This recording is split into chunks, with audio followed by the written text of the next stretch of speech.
Governadora de Luanda reconhece que o lixo na cidade capital tomou contornos preocupantes. Joana Lina pede desculpas à população. Para seguir neste jornal.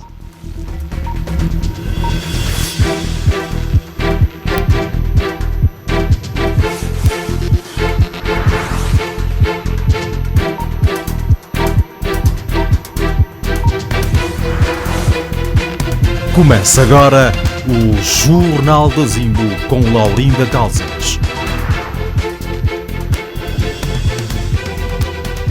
Muito boa noite. Jornal da Zimbo de terça-feira. Alguns populares do bairro Pantanal do Kikuchi, em Viana, apresentam distúrbio do trato urinário e irritação na pele. Segundo os moradores, não sabem ao certo a origem do problema, mas desconfiam que seja a água que tiram diretamente do canal do Kikuchi para consumo.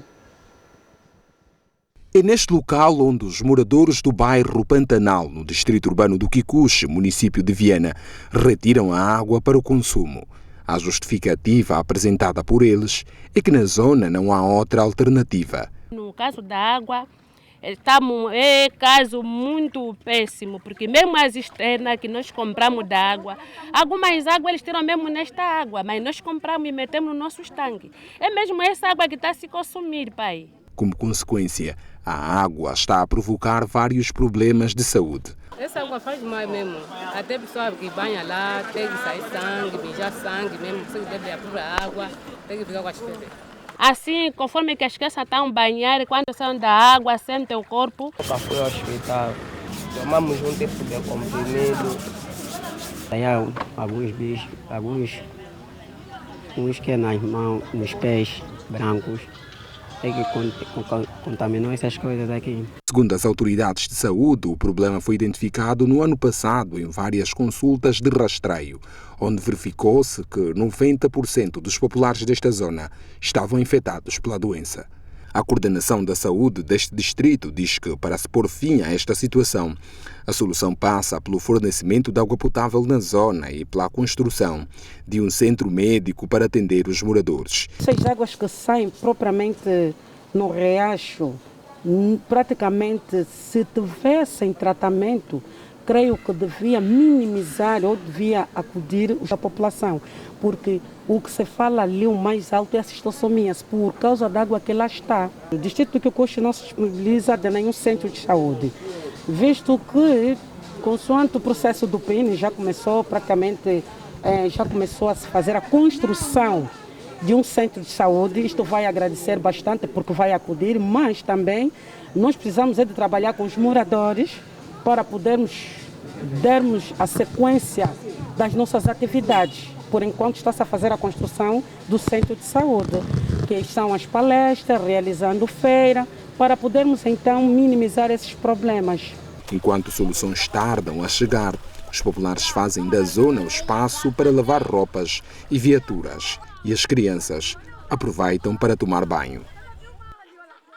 Mais de 230 mil professores de todo o país serão vacinados contra a Covid-19. A ministra da Educação, Luísa Grilo, garantiu hoje na escola Mutuiaquevela, local em que professores do ensino primário, secundário e funcionários do Ministério da Educação foram vacinados.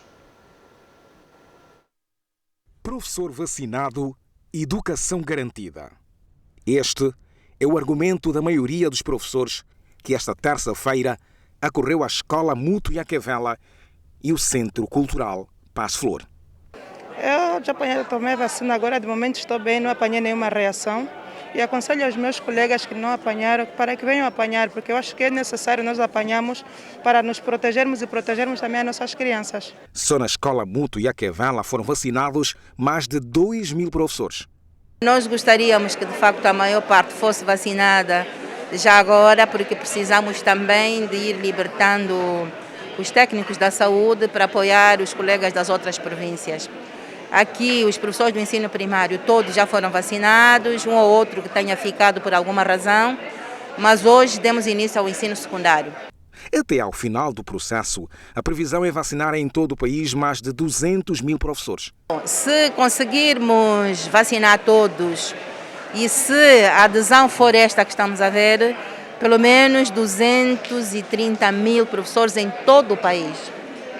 será o número que nós estamos a dizer. Nós aqui estamos a incluir professores, trabalhadores auxiliares e tudo mais. É aproximadamente isso. A campanha de vacinação não tem interferências nas aulas. A Helga Freitas, diretora nacional de saúde pública, faz um balanço positivo da campanha que já decorre em 5 províncias do país. As prioridades continuam a ser as mesmas. Aqui no Paz Flor, por exemplo, vacinamos não só profissionais de saúde, pessoas maiores de 65 anos com comorbilidades associadas. Também se está a vacinar alguns tripulantes, já vacinamos tripulantes até há pouco, e pessoal também de bombeiro que esteja devidamente cadastrado. Lembrar que até ao final do processo de vacinação contra a Covid-19, Angola vai vacinar um total de 53% da população.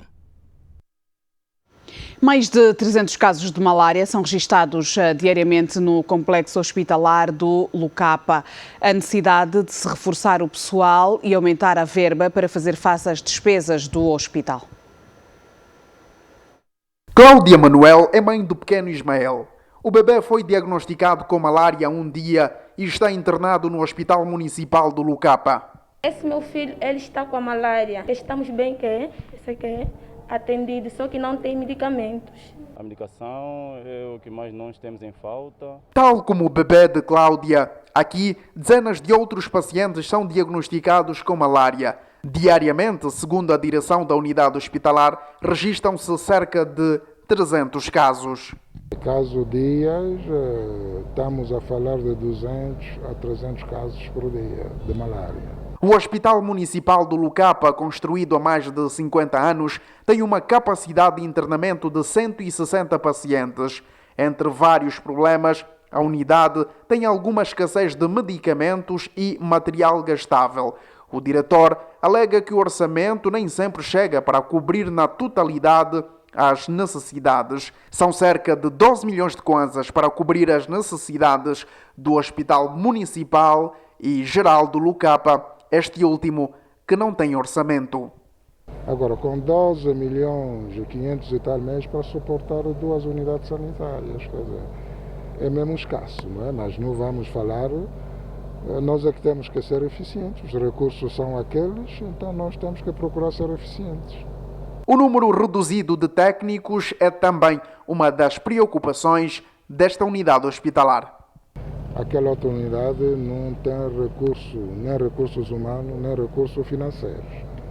E nesse momento mesmo, esse hospital municipal, de acordo com o seu estatuto orgânico, deveria funcionar com mais ou menos 200 e tal profissionais da saúde.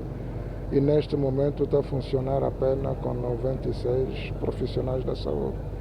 E só vê que, e depois, como se não bastasse, são 2 unidades sanitárias. Então, é mesmo uma ginástica que devemos fazer para colmatar essa lacuna. O diretor da saúde em exercício do Lucapa acrescenta que o problema da falta de técnicos estende-se em todas as unidades do município.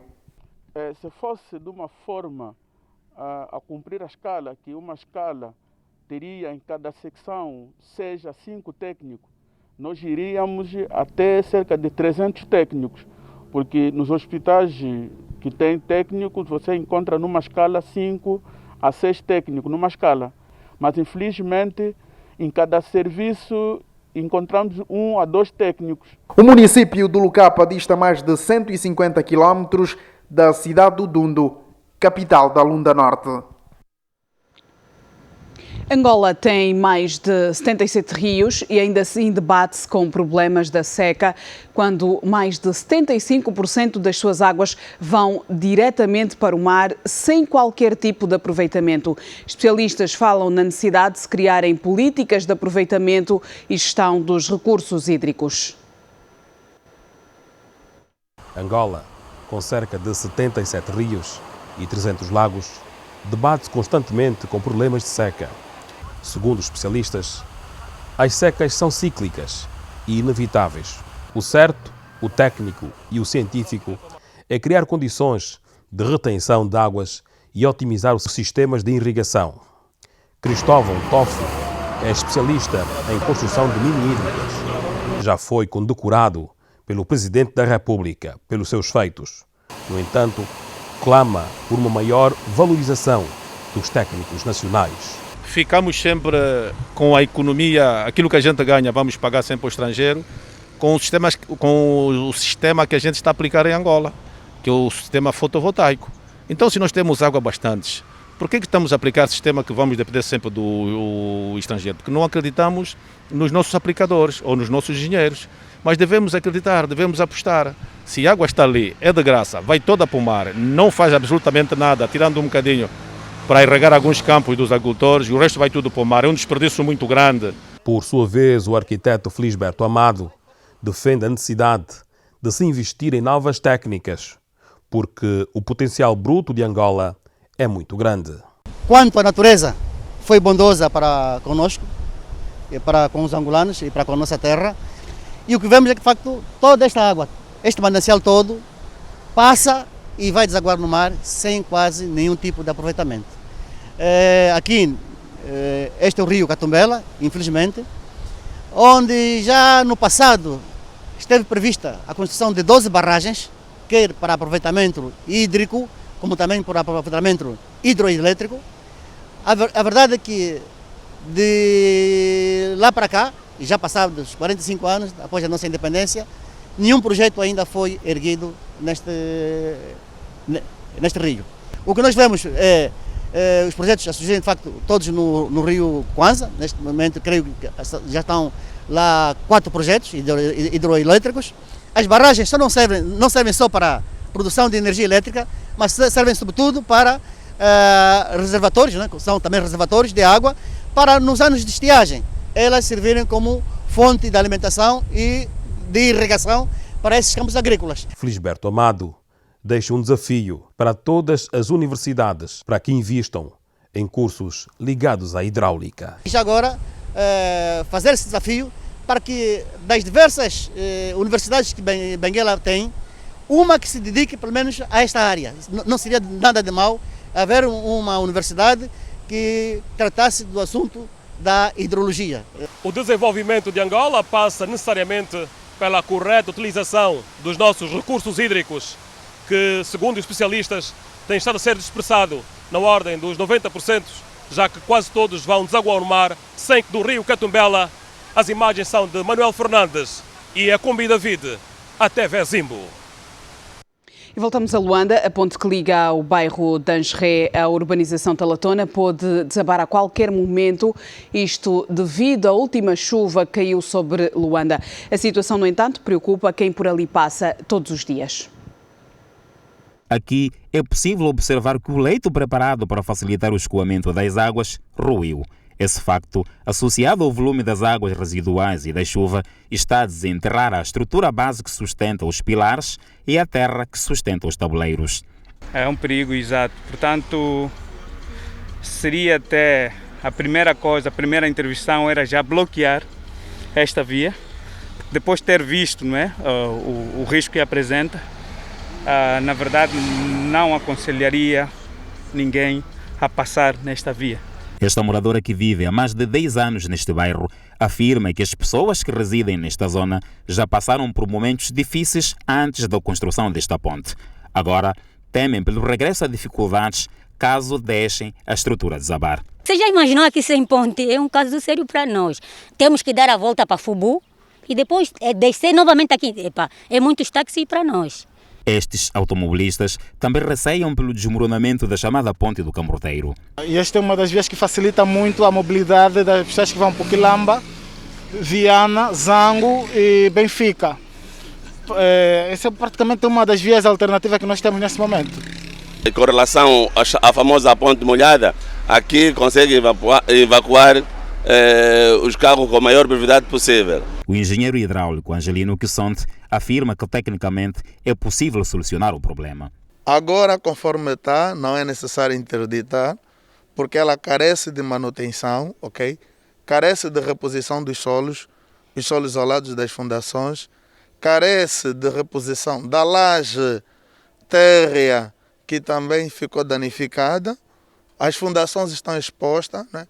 Esses são os sinais que uma infraestrutura como essa emite antes de atingir a rotura. O normal, o que nós aconselhamos é que todas as pontes, pelo menos de 6 em 6 meses, devem ser alvos de um processo de...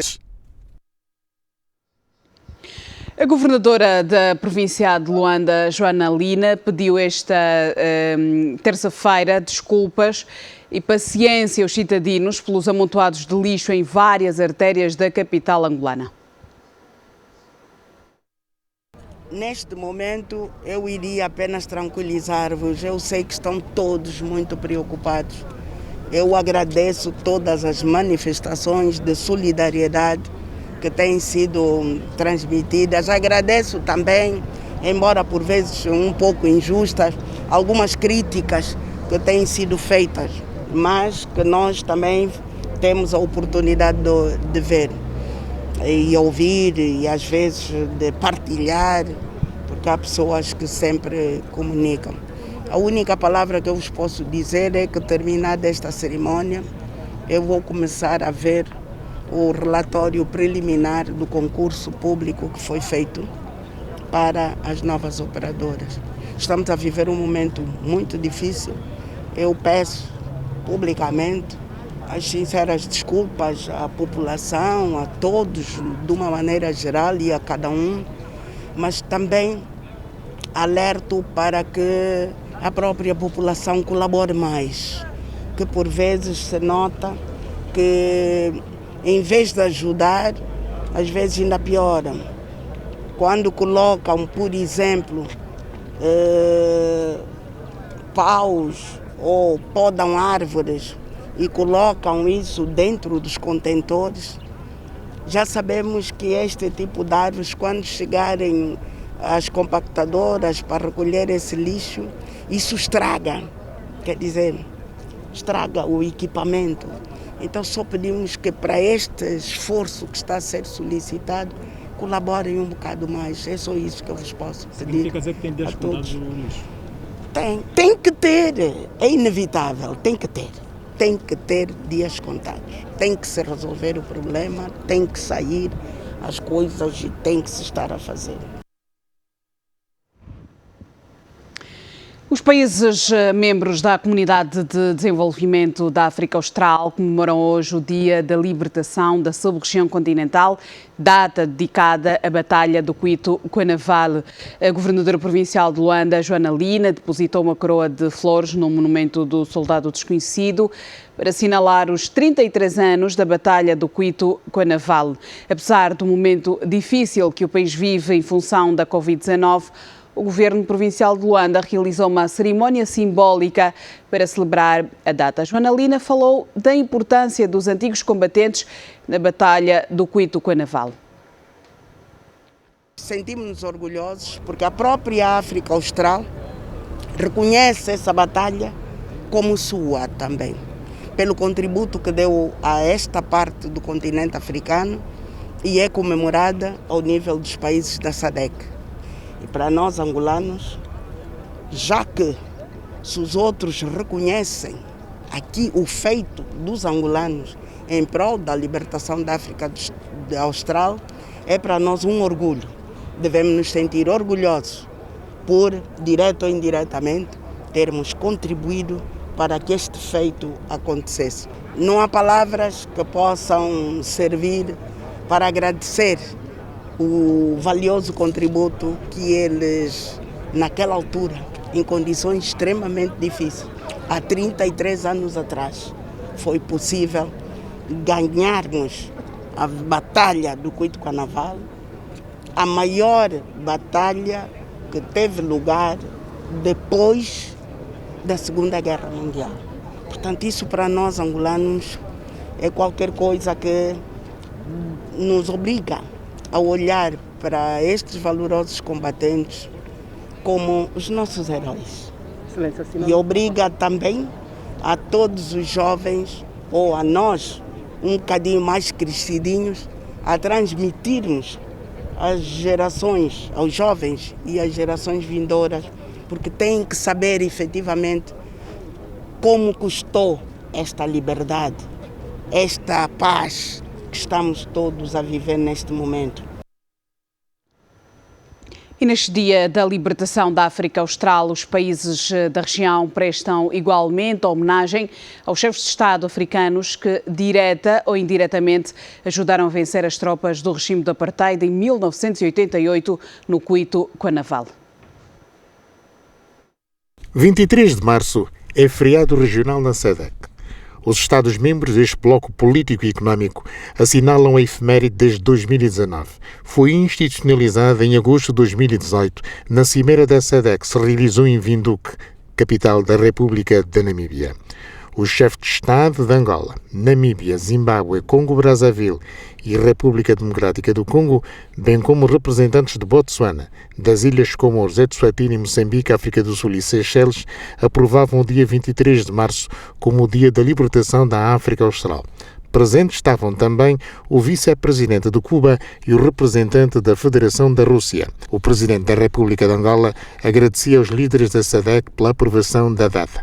O comandante em chefe das Forças Armadas Angolanas, que servira também a SFAPLA, orgulhava-se deste passo histórico. A saída da histórica cimeira realizada na pátria de Sá, no Ioma, Manuel Augusto, que a data dos factos era o chefe da diplomacia angolana, não escondia a sua satisfação à TV Zimbo.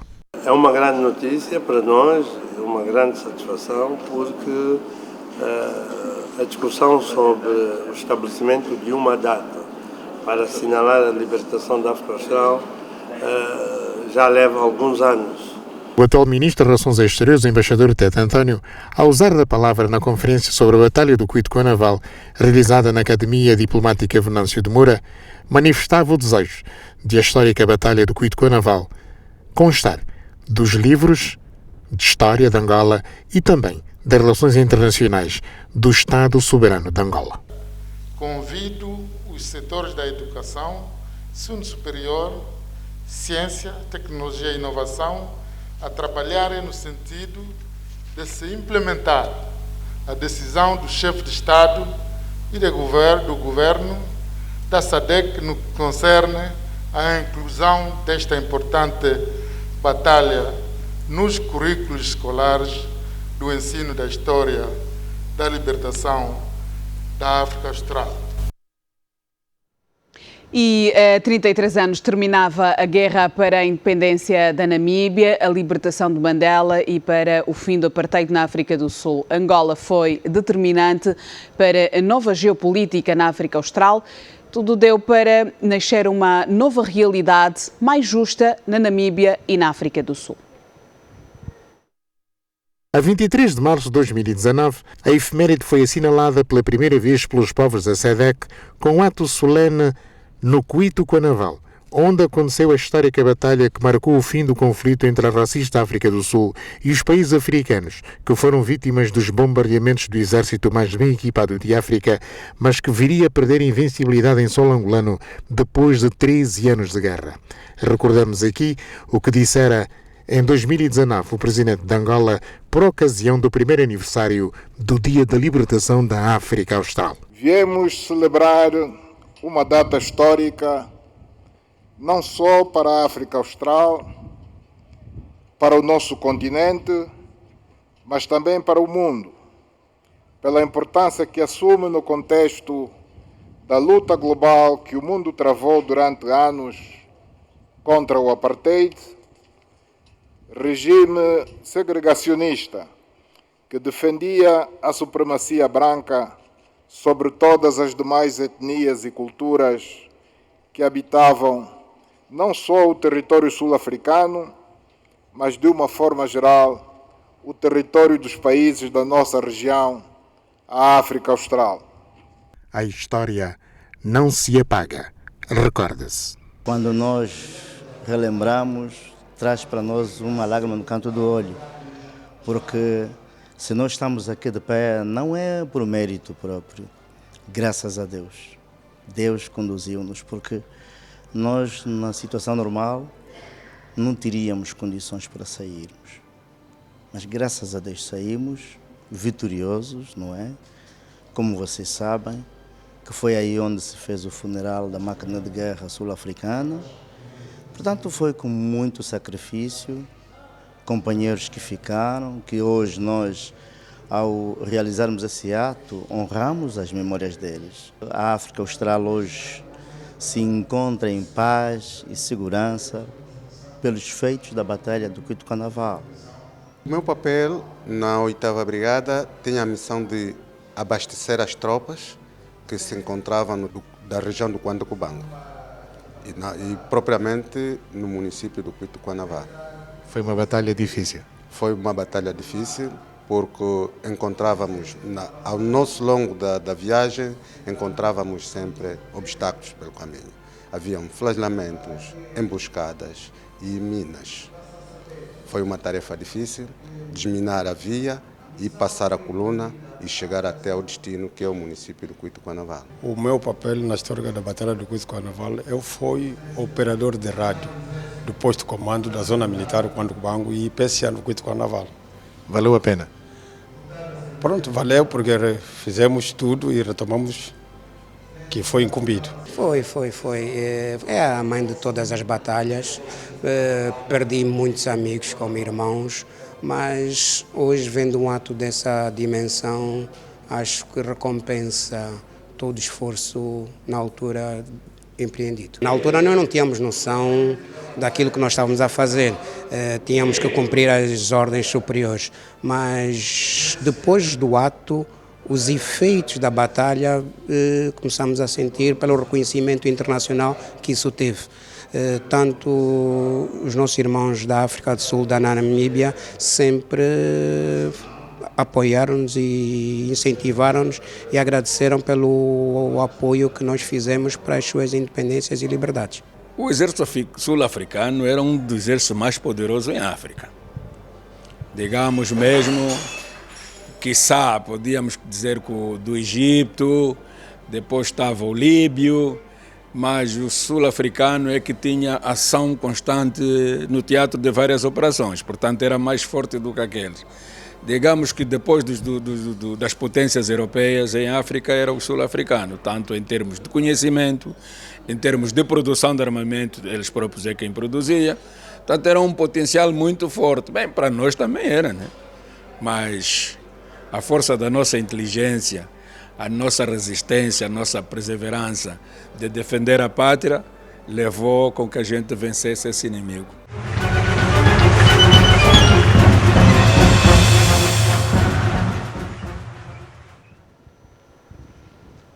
E milhares de soldados angolanos pagaram com a própria vida para que o regime do apartheid desaparecesse do continente. O regime que separava as raças perdia em solo angolano ao saírem derrotados pelas FAPLA com o apoio do exército cubano.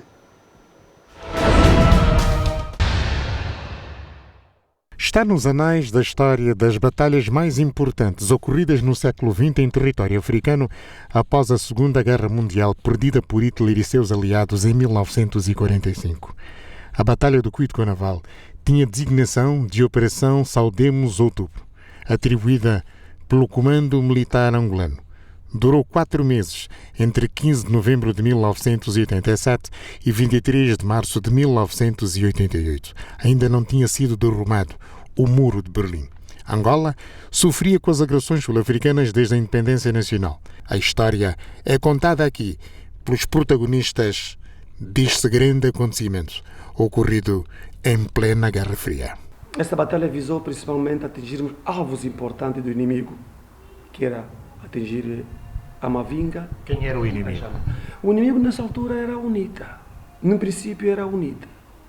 Mas no decorrer da ofensiva, fomos nos apercebendo que também havia um outro inimigo, que era as forças da África do Sul. As forças da África do Sul racista. Na madrugada do dia 23, lembro-me, o exército africano usou armas químicas, porque viu que a nossa defesa estava muito coesa, muito firme. Usou armas químicas para ver se conseguisse então causar o máximo de baixas nas nossas tropas e nós pudermos recuar e então poderem penetrar em direção à vila do Cuito Canaval. E desativamos as unidades de tanques sul-africanas, equipadas com tanques MK-13 Centurion, e rechaçamos em debandada o inimigo sul-africano. O exército cubano teve uma grande contribuição nesta batalha, principalmente na atuação com meios da artilharia reativa nas segundas e terceiras linhas de fogo.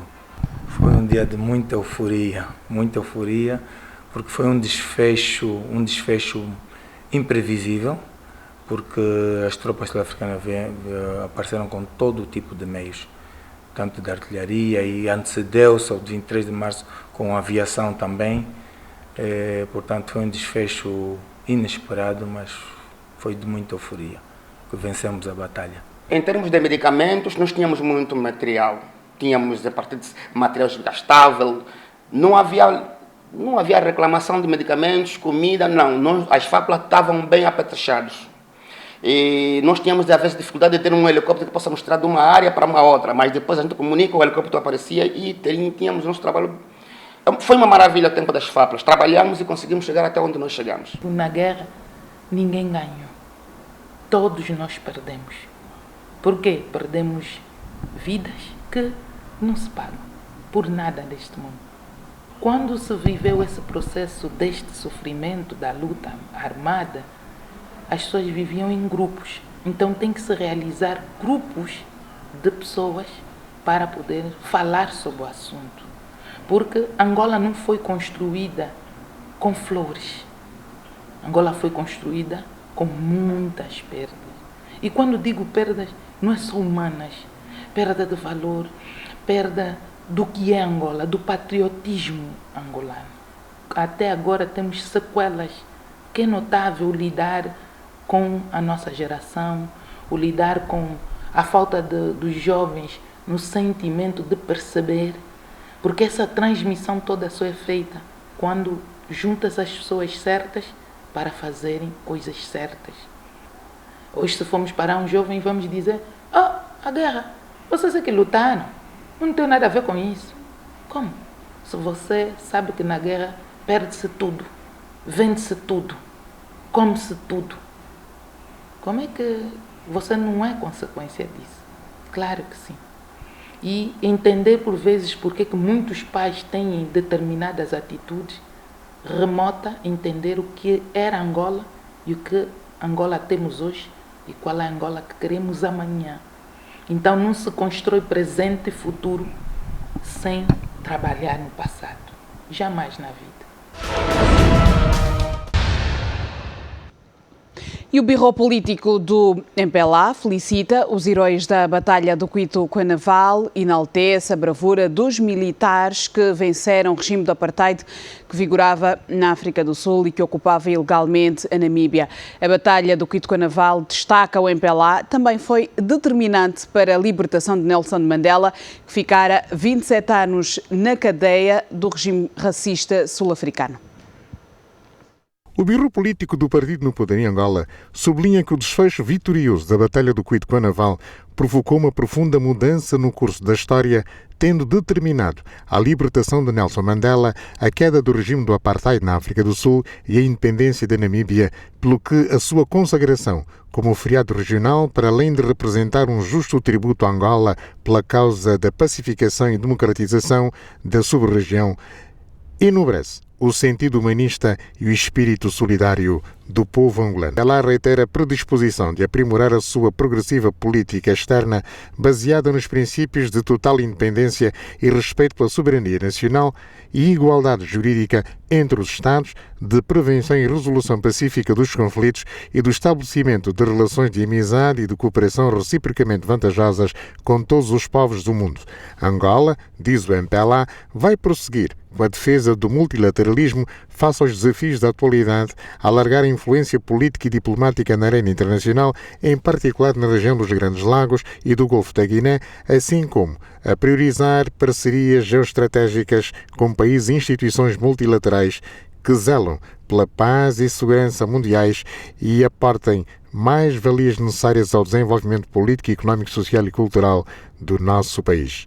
A Batalha do Cuito Naval constitui um marco na história e memória coletiva de África e do mundo, pelo que urge a adotarem-se medidas de políticas de educação e formação cívica e patriótica para que as presentes e futuras gerações saibam o quanto custou a liberdade e cultivem o espírito de amor à pátria e de respeito pelos valores e tradições do povo angolano. Numa altura em que nos confrontamos com uma difícil conjuntura económica e financeira agravada pela pandemia da Covid-19, o Bureau Político do MPLA apela a todos os angolanos a fazer da comemoração do Dia da Libertação da África Austral um amplo movimento de mobilização patriótica para juntos enfrentarmos e vencermos os desafios do presente e do futuro sob a liderança do Presidente João Lourenço. Vamos ter para uma curta pausa, 1 minuto, já voltamos com outras matérias. Até já.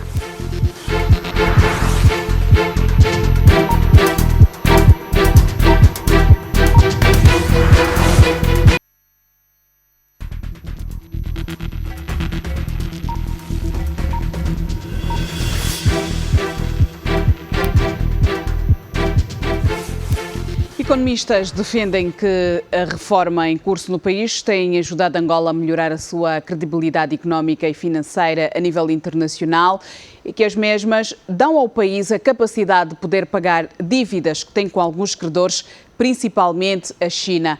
Esta segunda-feira, a Comissão Económica Africana elogiou Angola por ter sabido reestruturar a sua dívida privada, sem, no entanto, baixar de rating. Angola ainda se encontra no nível C do rating da avaliação de agências de notação financeira internacional que avaliam os riscos de dívidas contraídas pelos países, uma notação que para já não nos beneficia por conta de receios que possíveis investidores possam ter em injetar capital em Angola. Porém, acredita-se que com as reformas em curso, o nosso país poderá ver melhorada nos próximos tempos as suas posições. Essa semana, por exemplo, a Comissão Económica Africana reparou que Angola foi o único país a nível do continente a reestruturar a sua dívida sem que para tal tivesse de deixar de posição. Uma avaliação que para os economistas é bastante positiva.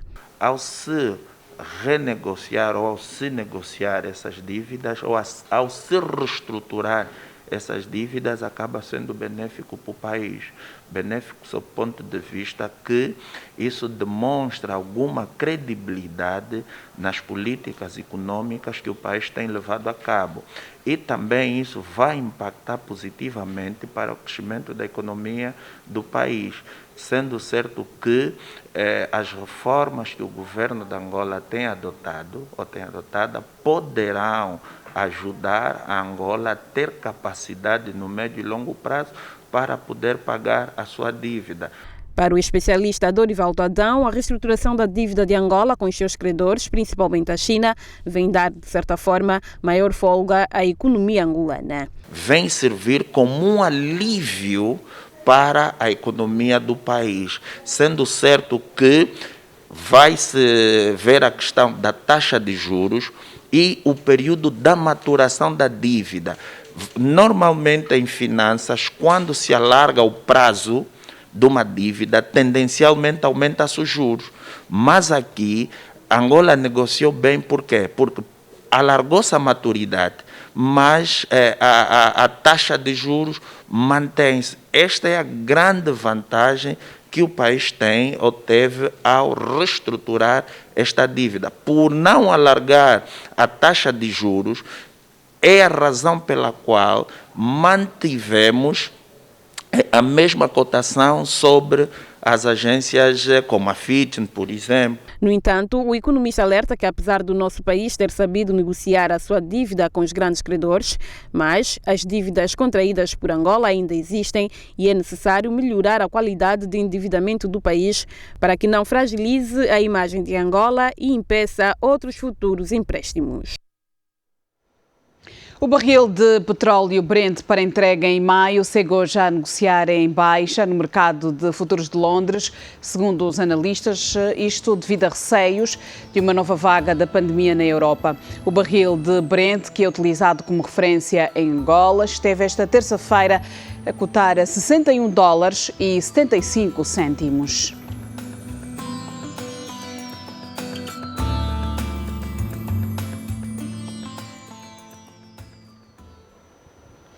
O economista Daniel Sapateiro acredita que o Executivo angolano poderá definir entre junho e julho deste ano a aplicação de um excedente orçamental para o financiamento de novos projetos no país, mas também para o pagamento da dívida interna e externa, muito além do que já está estipulado no Orçamento Geral do Estado. Para o analista, o Governo deve, no segundo semestre deste ano, elaborar um orçamento retificativo devido à receita orçamental que tem crescido face ao preço médio de venda do petróleo que tem estado negociado nos últimos dias entre os 60 e 70 dólares. Estamos na média dos 60, entre os 60 e 70 dólares, 40% a 50% acima do que está previsto no OGE. Em finanças públicas, o primeiro passo que tem que se fazer é começar a elaborar um orçamento retificativo. Neste caso, por boas razões, por excedente orçamental da receita e não por aumento da despesa. E, portanto, lançar as redes para fazer um orçamento retificativo em junho, julho, para que tenhamos um segundo semestre já com esse orçamento retificativo e consigamos fazer essa definição de o que é que nós podemos fazer com este excedente orçamental. Pagar dívida interna e externa, além daquela que já está assumida no OGE inicial, mas também, de facto, lançar aqui novos projetos estruturantes, impactantes, ao nível do setor primário e secundário, portanto, agricultura, floresta, pesca e a indústria transformadora, alimentar e não alimentar, que com isso consigamos o quê? Criar renda para que a economia comece, de facto, a sair de uma situação de estagnação ou de recessão. Aliás, a situação do país que temos é que há 6 anos estamos em recessão técnica, cumulativa, consecutiva, e de facto consigamos então com essa renda, com a criação de projetos, criação de emprego, formação, receita fiscal, portanto por via dos impostos e das contribuições, ajudar o país nessa questão de porque é a economia que é a locomotiva para que as finanças tenham liquidez. O país registrou nas últimas 24 horas 17 casos novos, um óbito aqui em Luanda e 9 pessoas foram recuperadas. E está já em estúdio o Dr. Jeremias Agostinho para olharmos para os dados de hoje. Dr. Jeremias, ontem foram 3 óbitos, hoje um óbito e são 17 novos casos. Exatamente, bem, boa noite. Relativamente aos dados que nós tivemos nas últimas 24 horas, o número de casos novos aqui eu realço novamente para uma redução bastante significativa. Ontem foram 24. Exatamente, e hoje temos muito menos. O que nós temos visto é que a tendência tem sido essa. Não tem havido números que de certa forma podem nos preocupar, que nos podem fazer pensar que a nossa situação, que já é confortável, esteja a sair deste pressuposto. O que parece não ceder é a tendência de óbitos que nós temos. Nós temos uma tendência desde o princípio de mais ou menos 2, 3 óbitos por dia. Dificilmente ficamos um período superior a 72 horas sem óbitos. Ontem fomos surpreendidos com 3 óbitos, hoje tivemos 1 e tem sido esta mais ou menos a tendência de casos entre nós. Estamos num fim de semana prolongado, saímos de um fim de semana e estamos agora no feriado. Estes processamentos das amostras, pelos números que nos apresenta, terá a ver com isso?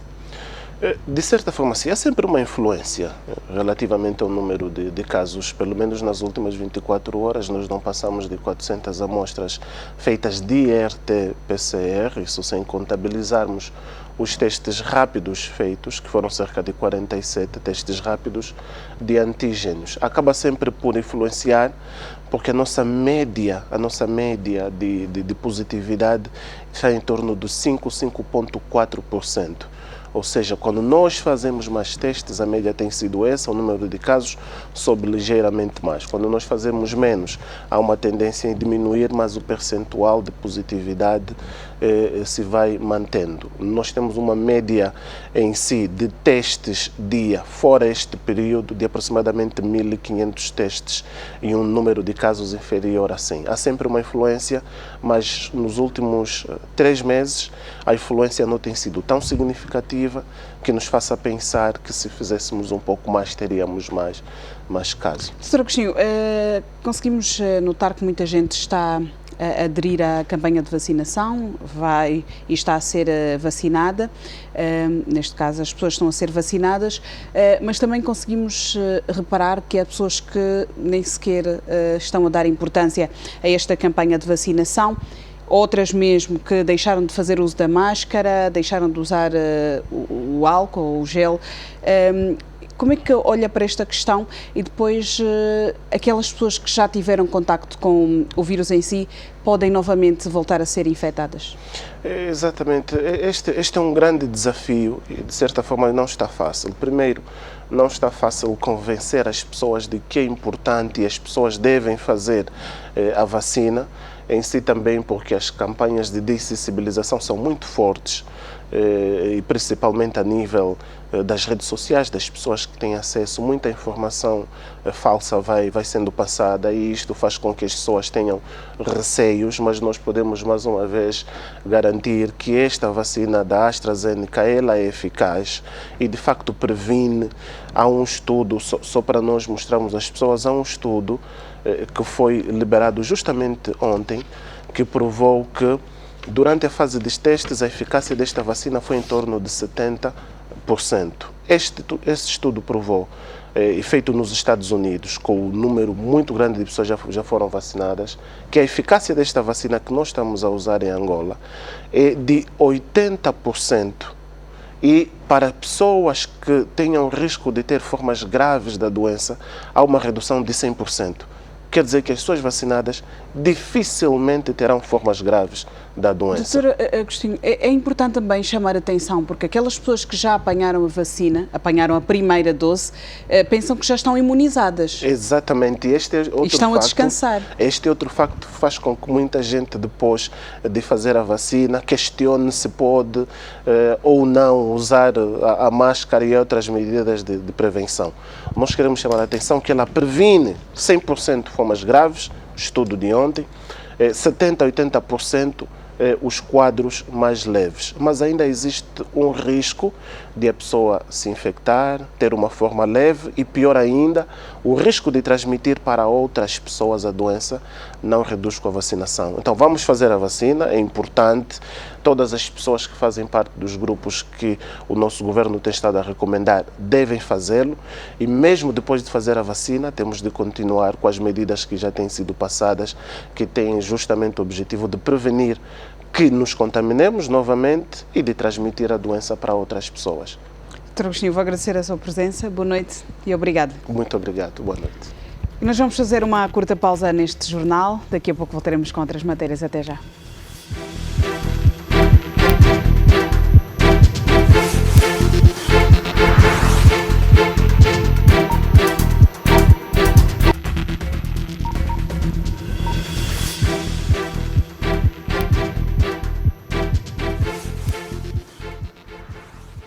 O chefe de Estado cessante do Congo-Brazzaville, Denis Sassou Nguesso, venceu as eleições presidenciais com 88,57% dos votos, de acordo com os resultados preliminares da Comissão Eleitoral. A vitória de Sassou Nguesso fará com que o mesmo cumpra outro mandato de 5 anos. O líder de 77 anos de idade está no poder há 36 anos. Os resultados preliminares mostraram que ele está muito à frente do seu principal rival, Guy Brice Kolela, que morreu de coronavírus no domingo. Kolela obteve 7,84% dos votos, de acordo com os resultados parciais, ainda passíveis de recurso ao Tribunal Constitucional. A participação eleitoral foi de 67,55% do eleitorado previsto.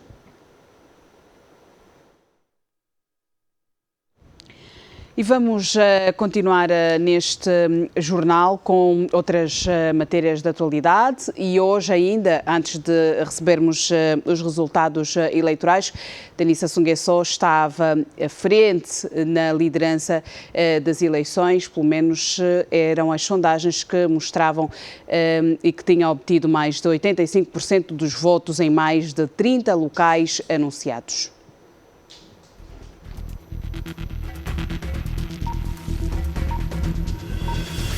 E vamos para mais uma curta pausa.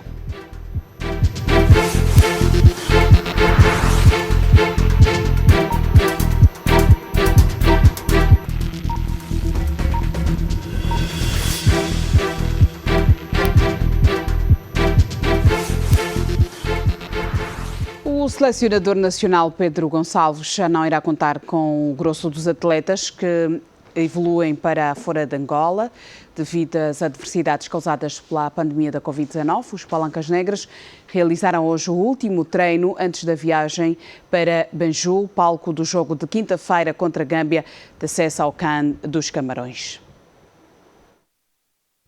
Está-se em contagem decrescente para o desafio diante da seleção gambiana na luta rumo ao CAN dos Camarões.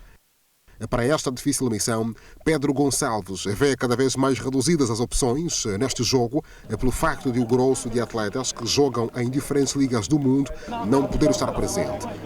Juntaram-se ao grupo de trabalhos os atacantes Fred e Nzolambala.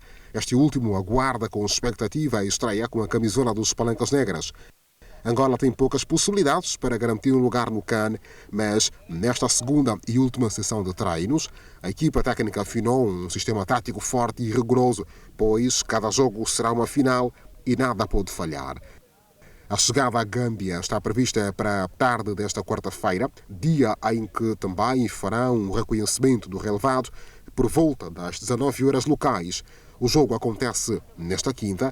Será o primeiro dos dois em que Angola deve confirmar ou não a presença na maior cimeira do futebol Internações de África. O guitarrista Zé Mweleputo, do agrupamento musical Jovens do Prenda, morreu hoje aqui em Luanda. Segundo o fonte familiar, confirmou a informação. O guitarrista Sol foi encontrado morto esta manhã na sua residência no bairro Futungo de Belas, estando neste momento por apurar as causas da sua morte. Zé Mweleputo faz parte dos Jovens do Prenda há mais de 20 anos.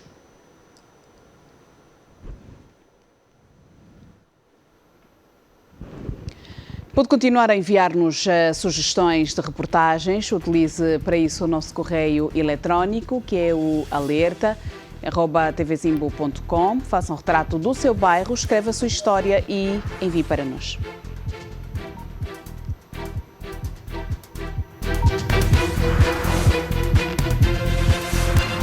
Daqui a pouco o Debate Livre. O Jornal da Zimbo, terça-feira, fica por aqui. Obrigada pela sua atenção. Boa noite. Passe bem.